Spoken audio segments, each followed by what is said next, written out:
The echoes of March 5, 1946, continue to reverberate through the annals of history, when Winston Churchill, standing amidst the debris of a war-hardened world, declared, "From Stettin in the Baltic to Trieste in the Adriatic, an iron curtain has descended across the continent." His words, steeped in the gravitas of experience and the scars of conflict, encapsulated the essence of a world forever altered by the ravages of the Second World War. Churchill, a figure as contentious as he was celebrated, juggled not just the onus of his nation but the destiny of a world straddling the precipice of further destruction and a fragile peace.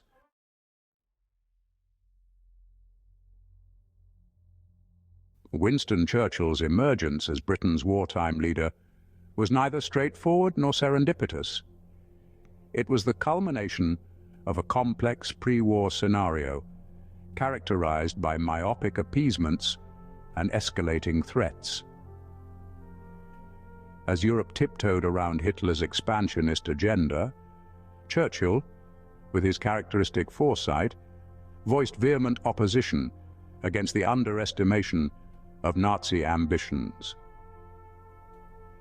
His ascent to Prime Minister on May 10, 1940, coincided with the bloodiest phase of the war, marking the beginning of a saga of resilience.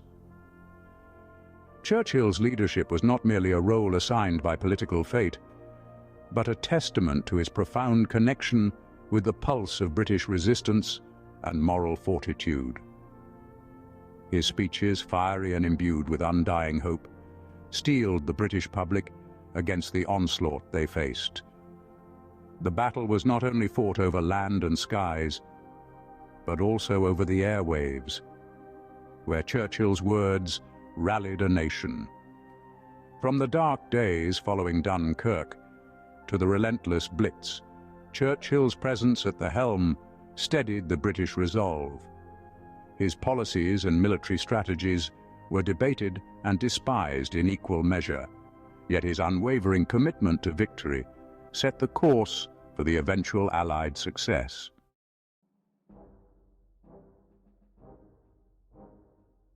The dissecting of military campaigns under Churchill's watch reveals a tapestry of tactical genius mixed with daunting risks.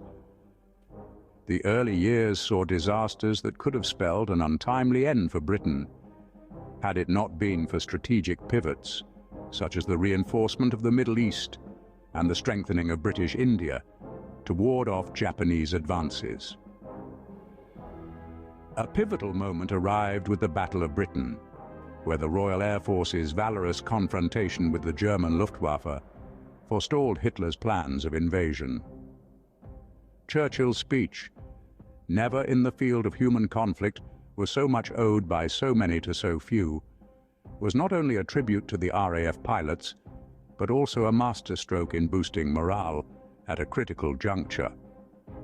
His decision to partner with the US and USSR stemmed from a strategic foresight that understood the Axis's potency. As battles raged from El Alamein to Stalingrad, Churchill's engagements in numerous war rooms laid down the chessboard on which world power would tilt. These war-stricken days and decisions did not just define the outcome of conflicts, but the geographical and political contours of the post-war world.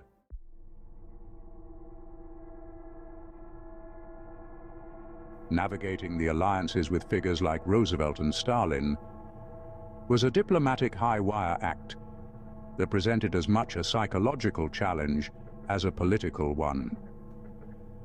The tripartite meetings held at Yalta and Tehran were not merely diplomatic, but also sessions of intense personal diplomacy, where Churchill had to balance the liberal democracy he cherished against Stalin's totalitarian regime and Roosevelt's pragmatic capitalism.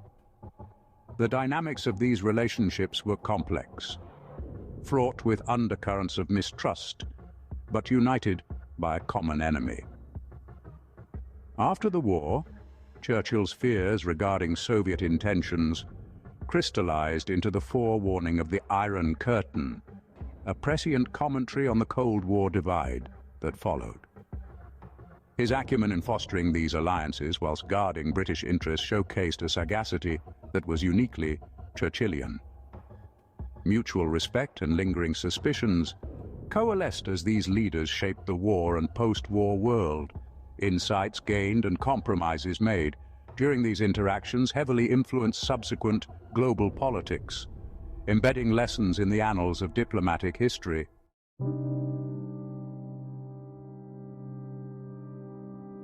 It was during Britain's most perilous hours that Churchill's leadership was most visible and vital.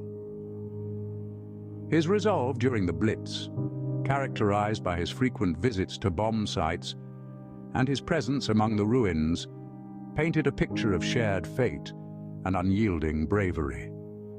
The spirit encapsulated in his speeches gave a beleaguered nation the heart to endure. His utterance, "We shall fight on the beaches, we shall never surrender," became emblematic of the British wartime spirit. Under his leadership, Britain not only defended its shores, but also laid the groundwork for the larger Allied offensives that would eventually reclaim occupied Europe. His words were not mere rhetoric. They were a call to arms, a nudge to bravery, and a bind that tied the bleeding fragments of a battered but unbroken Britain.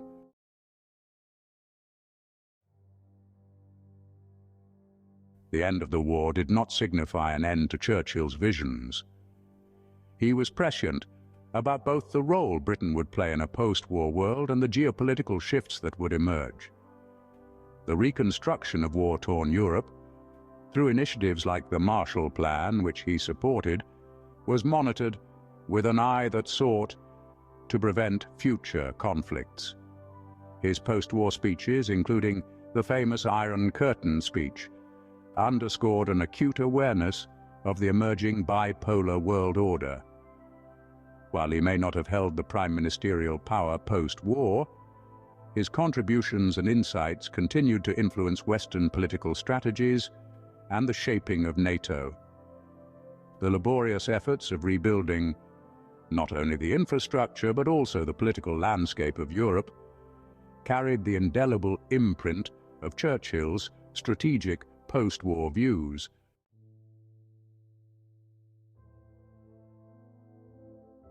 Winston Churchill's legacy as a wartime leader is both monumental and multifaceted. He navigated the treacherous currents of world conflict with a fortitude and strategic foresight that are studied in military and leadership seminars around the world. As we reflect on his contributions, we find threads of his leadership philosophy woven into the fabric of current international relations and conflict resolution strategies. His lessons in endurance, vision, and international solidarity stand as beacons for present and future generations.